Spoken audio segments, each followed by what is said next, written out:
செல்வா தமிழ் குரல் சொந்தங்கள் அத்துணை பேருக்கும் அன்பான வணக்கம். இன்னைக்கு ஒரு தகவலை உங்களோட பகிர்ந்துக்கலாம் அப்படின்னு ஆசைப்படுறேன். நம்ம எல்லாருக்குள்ளேயும் எப்பவுமே சந்தோஷமா இருக்கணும், மகிழ்ச்சியா இருக்கணும் அப்படின்னு நினைப்போம். ஆனால் சந்தர்ப்பங்களும் சூழ்நிலைகளும் நம்மளை அப்படி சந்தோஷமா இருக்க விடுறதில்ல. சின்னதாக ஒரு பிரச்சனை வந்தால் கூட உடஞ்சி போயிடுறோம், வருத்தப்படுறோம், சங்கடப்படுறோம், அழுகிறோம், துக்கப்படுறோம், வேதனைப்படுறோம். அந்த பிரச்சனையிலேருந்து நம்மளால் வெளியே வர முடியல. ஆனால் நம்ம நினைக்கிறோம் மனசுக்குள்ளே நம்ம எப்பவுமே சந்தோஷமாக இருக்கணும், நிம்மதியாக இருக்கணும் அப்படின்னு நினைக்கிறோம். எல்லா பிரச்சனைகளையும் ஈஸியாக நம்ம எதிர்கொள்ளணும் அப்படின்னு நினைக்கிறோம். ஒரே ஒரு விஷயம் சொல்லவா? இந்த விஷயம் சொன்னேன் அப்படின்னா கண்டிப்பாக உங்களால் எல்லா நேரமும் நிம்மதியாகவும் சந்தோஷமாகவும் இருக்க முடியும். என்னடா இது பீடிகை போடுறேனே, என்ன விஷயம் அப்படின்னு சொல்லி எல்லாரும் தெரிஞ்சுக்கணும்னு ஆசைப்பட்றீங்க தானே? நம்ம எப்போவுமே சந்தோஷமாக இருக்கணும், நிம்மதியாக இருக்கணும் அப்படின்னா ஒரே ஒரு விஷயம், தைரியமாக இருக்கணும். தைரியமாக இருந்தோம் அப்படின்னா கண்டிப்பாக நம்மளால் சந்தோஷமாக இருக்க முடியும். இன்றைக்கி எல்லா குழந்தைங்கள்லேருந்து பெரியவங்க வரைக்கும் அந்த தைரியம் அப்படிங்கிற ஒரு விஷயம் எல்லாருக்கிட்டையும் குறைவாக தான் இருக்குது.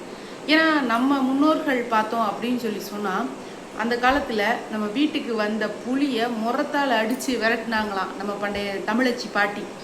ஆனால் இன்றைக்கி நம்ம அந்த தைரியம் இருக்கா அப்படின்னா இல்லை. சின்னதாக ஒரு பிரச்சனை வந்தாலும் நம்ம வீட்டில் என்ன செஞ்சிடறோம், அழுது ஆர்ப்பாட்டம் பண்ணி ரொம்ப கஷ்டப்படுறோம். வாழ்க்கை அப்படிங்கிறது ஒரு அனுபவம், ஒரு பாடம். அது பிரச்சனையாக இருக்கட்டும், கஷ்டமாக இருக்கட்டும், வேதனையாக இருக்கட்டும், அது நம்மளுக்கு எல்லாருக்குமே வரும். எனக்கு மட்டும் ஏன் இந்த கஷ்டத்தை கொடுக்குற, நான் மட்டும் ஏன் இந்த கஷ்டத்தை படுறேன் அப்படின்னு நம்ம நினைக்க வேண்டிய அவசியமே இல்லை. வாழ்க்கை அப்படின்னு சொல்லி சொன்னால் அனுபவ பாடம். ஒவ்வொரு நாளும் ஒவ்வொரு பாடத்தை நம்ம கற்றுக்குறோம் அப்படின்னு நம்ம நினச்சிக்கிட்டு தைரியமாக இருக்கணும். எந்த சூழ்நிலையிலையும் எந்த நிலையிலையும் இறைவன் நம்மளை கைவிட மாட்டார் அப்படிங்கிற ஒரு நம்பிக்கை, ப்ளஸ் அதே நேரத்தில் தைரியமாக இருக்கணும். பார்த்துக்கலாம் என்ன நடக்க போகுது அப்படிங்கிற ஒரு தைரியம் இருக்கணும். அந்த தைரியம் எப்படி நமக்குள்ளே வரும் அப்படின்னா கண்டிப்பாக இறைவனை நம்பும் போது மட்டும்தான் வரும். ஏன்னா எப்போவுமே நம்ம தனியாக ஒரு பிரச்சனையை எதிர்கொள்கிறோம் அப்படின்னா நமக்குள்ள சின்னதாக ஒரு பயம் எப்போவுமே இருக்கும். ஆனால் நம்ம கூட ஒரு 4 பேர் இருக்காங்க, ஒரு துணையாக ஒரு 5 பேர் இருக்காங்க அப்படின்னு சொல்லி சொன்னால் தைரியமாக என் பின்னாடி இவ்வளோ பேர் இருக்காங்களே, எனக்கு என்ன கவலை அப்படின்ற ஒரு தைரியம் நமக்குள்ளே வரும்.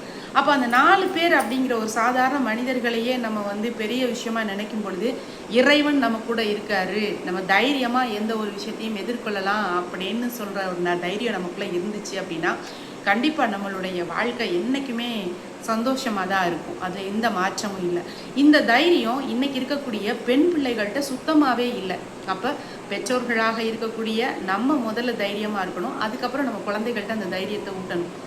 தைரியம் அப்படிங்கிறது ஒரு பெரிய ஆளை எதுக்கணும், சண்டை போடணும் அப்படிங்கிறது கிடையாது. மனதளவில் நம்ம எந்த ஒரு பிரச்சனை வந்தாலும் அதை எதிர்கொண்டு அடுத்து ஒரு நிலைக்கு நம்ம போகலாம், அடுத்த நிலைக்கு முன்னேறதுக்கான வாய்ப்புகள் நமக்கு இருக்குது. இந்த நிலையிலேருந்து ஒரு விஷயத்தை நம்ம கற்றுக்கிட்டோம், அடுத்து நம்ம இந்த தப்பை பண்ணாமல் அடுத்து முன்னேறணும் அப்படிங்கிற ஒரு நிலைக்கு வர்றது தான் தைரியம்.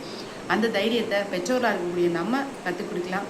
அதே நேரத்தில் இறை நம்பிக்கையும் சொல்லிக் கொடுங்க. இறைவன் நம்ம கூட இருக்காரு அப்படின்னு சொல்லி சொன்னால் அந்த தைரியம் இயல்பாகவே வந்துடும். இறைவன் நம்ம கூட இருக்காரு அப்படின்னு சொல்லி சொல்லும் பொழுது எந்த ஒரு சூழ்நிலையிலும் எளிமையாக கடந்து வரக்கூடிய ஒரு பாக்கியம் நமக்கு கிடைக்கும். அப்போ நம்ம வாழ்க்கையில் எப்போவுமே சந்தோஷமாக இருக்கணும், நிம்மதியாக இருக்கணும் அப்படின்னு சொல்லி சொன்னால் தைரியம் அப்படிங்கிற ஒரு விஷயம் கண்டிப்பாக நமக்குள்ளே இருக்கணும். அந்த தைரியம் இறை சார்ந்த நம்பிக்கையோடு இருந்துச்சு அப்படின்னா நம்ம வாழ்க்கை இன்னைக்கு மட்டும் இல்லைங்க, என்றைக்குமே வசந்தந்தான். இறைவன் நம்மோடு இருக்கையில் எதிர்வரக்கூடிய துன்பங்களை நினைத்து நாம் ஏன் கவலைப்பட வேண்டும்? வாழ்க்கை ஒரு வசந்தமாக இறை நம்பிக்கையோடு தைரியத்தை பின்பற்றுவோம். இன்று மட்டுமல்ல, என்றுமே மகிழ்ச்சியாக இருப்போம். மகிழ்ச்சி மட்டுமே நம்மளுடைய நோக்கம்.